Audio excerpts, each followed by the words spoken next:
అయ్యప్ప దర్శనం. అక్కడ ఏముంది గమ్యం? ఒకే ఒక గమ్యం.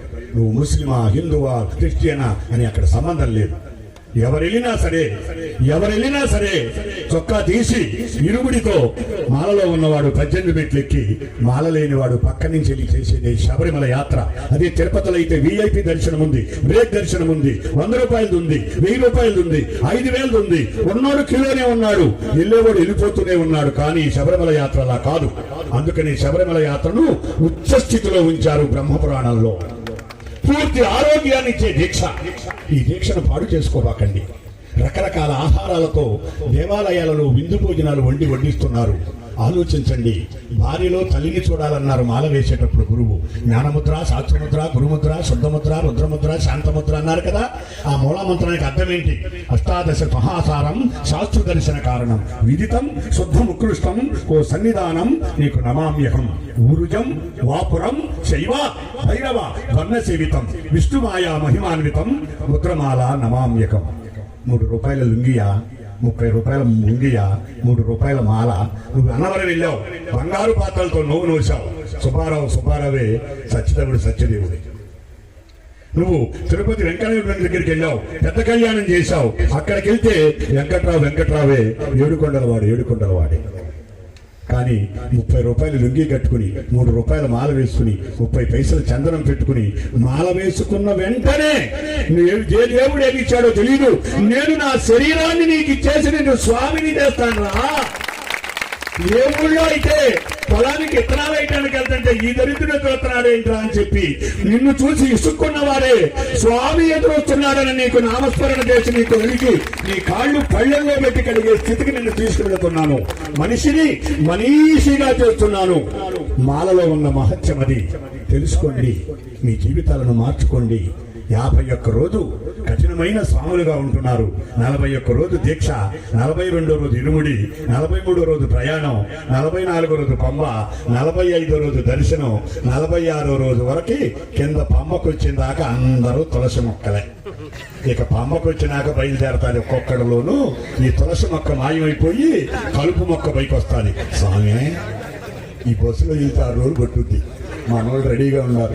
ఈ బస్సు వద్దు, తిరువెండ్ర వెళ్ళి బండి ఎక్కేద్దాం అనగానే స్వామి గురుస్వామి ఒప్పుకోడేమో. గురుస్వామి చెప్తాను నాకు 24 మోషన్స్ అని చెప్పి వెళ్ళిపోతాం. భగవంతుడు తదాస్తు.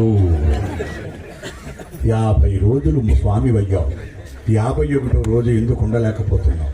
శబరిమల యాత్ర అనబడే ఈ మహాయజ్ఞానికి పూర్ణాహుతి ఏంటో తెలుసా? ఎక్కడ మాల వేసుకుని ఇవి కట్టుకున్నావో అక్కడికొచ్చి ఇలా సొర కొబ్బరికాయ కొట్టి నా అమ్మవారిని నా గుడికి కాపలా ఉండమని ఇంటికాడ చెప్పి వెళ్ళిన నువ్వు మళ్ళీ వచ్చి కొబ్బరికాయని యాంగిల్లో దిగతుడిచి కొట్టి అమ్మా కనకదుర్గమ్మ, అమ్మా మావుళ్ళమ్మ, అమ్మా పోలేరమ్మ, అమ్మా కొండలమ్మ, అమ్మా పొరగలమ్మ, నా ఇంటిని కాపలా కాసి యజమాని లేని ఇల్లు కుక్కకు కూడా లోకు కాకుండా కాపాడావు తల్లి, నేను కొండకెళ్ళి తిరిగి వచ్చానని చెప్పి ఆ మాల విసర్జన చేసి మాల ఉన్నప్పుడు నేల మీద పడుకుని బ్రహ్మచర్యాన్ని పాటించి ఒక్కపూట భోంచేసిన నువ్వు మాల తీసిన నాకు కూడా ఆ ఆఖరి రోజు బ్రహ్మచర్య దీక్షను పాటించి ఒక్కరోజు నేల మీద పడుకోవటమే ఈ శబరిమల యాత్ర అనబడే మహాయజ్ఞానికి పూర్ణాహుతి. అలా కాకుండా కపిల తీర్థంలో మాల చేసి తిరుపతిలో బోడి కొట్టుకుని గళ్ళ చొక్కా వేసుకుని ఇంటికి వస్తే మా అబ్బాయి లేడయ్యా శబరిమల లేడు తర్వాత రా అని చెప్పి మీ అమ్మాయి నిన్ను గుర్తుపట్టలేని స్థితిలో అడుగుతుంది. తప్పు తప్పు తప్పు. ఎక్కడ నువ్వు మాల వేసుకున్నావో తిరిగి అక్కడికే రావాలి.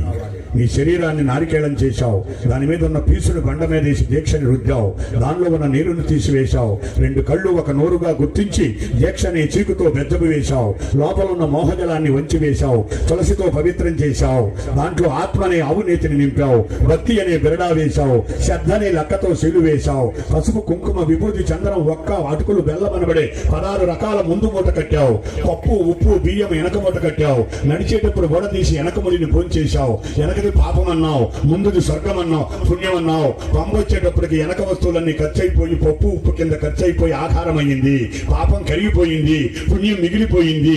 గురుస్వామి పాదాల మీద పడి పంప పెట్టి సర్ది పెట్టి తిని తల్లిలాగా ఉండావయ్యా, తల్లిలాగా ఉండావయ్యా, తండ్రిలాగా పెట్టావయ్యా, నిన్ను ఊళ్ళో అపార్థం చేసుకున్నానయ్యా, నువ్వు లేకపోతే నా జీవితం పంపదాకా వచ్చేదా అని కన్నీళ్లతో గురుస్వామి పాదాలు కడగాలి పంపలో.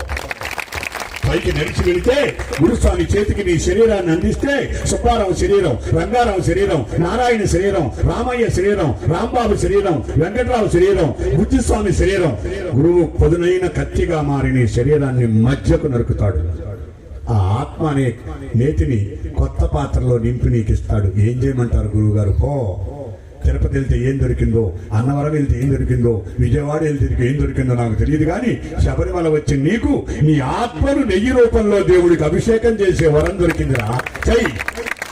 ఈ శరీరపు విడిభాగాలు ఏం చేయమంటారు?